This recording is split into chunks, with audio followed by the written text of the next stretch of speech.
former Department of Homeland Security Acting Director Chad Wolf. Chad, it's good to see you again. Thanks for making the time.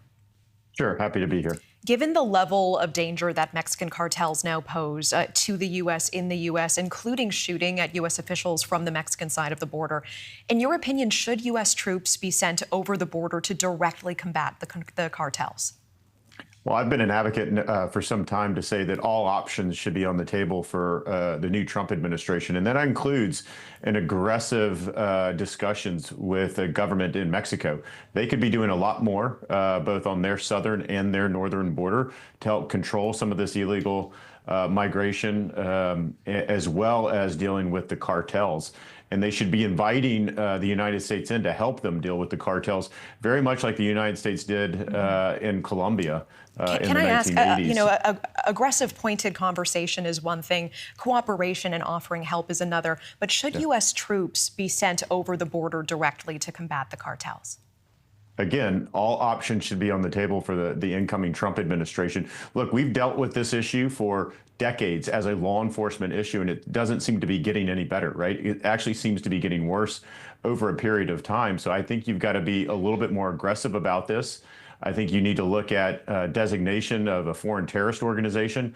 I think you can look at cyber operations. I think there's a variety of tools to include perhaps military force, but I think there's a variety of tools that you could use that would not be military force as well. But I think you have to send the signal that this administration is actually going to take the threat of cartels seriously, and we're not just going to continue to admire the problem, or the incoming administration is not going to continue to admire the problem, but they're actually going to do something that addresses it. Yeah, I want to ask, in your opinion, what you think that signal should look like. And this is given that President-elect Trump has said, quote, the drug cartels are waging war on America, and it's now time for America to wage war on cartels. You know, according to Trump's former Defense Secretary Mark Esper, Trump considered firing missiles at cartels in Mexico. Do you agree with Trump that it is time for America to wage war on cartels? What should that look like, in your opinion?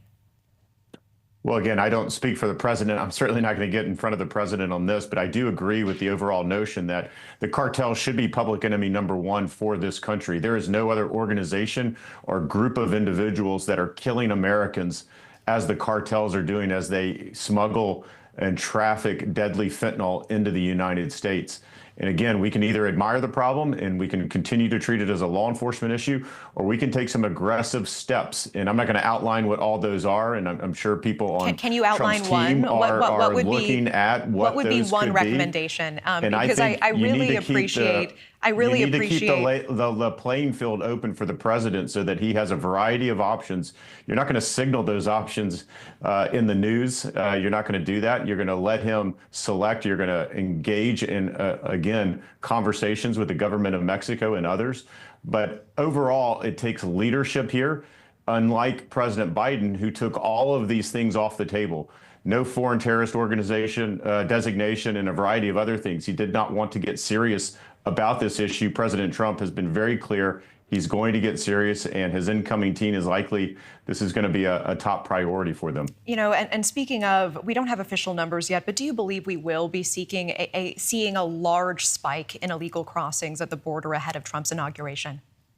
Well, that's certainly what the data and history tells us, that the cartels will continue to push individuals across that border, utilizing the policies that are in place. And if they anticipate that those policies are going to change in January or February of next year, then you are likely going to see an increase of individuals being trafficked across that border.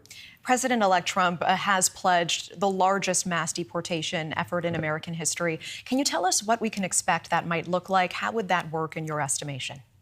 Yeah, I think it's important to remember that there's a big element of Immigration and Customs Enforcement now that actually does this. They actually remove individuals, they deport individuals. They should be doing it every day. We certainly did that under the Trump administration.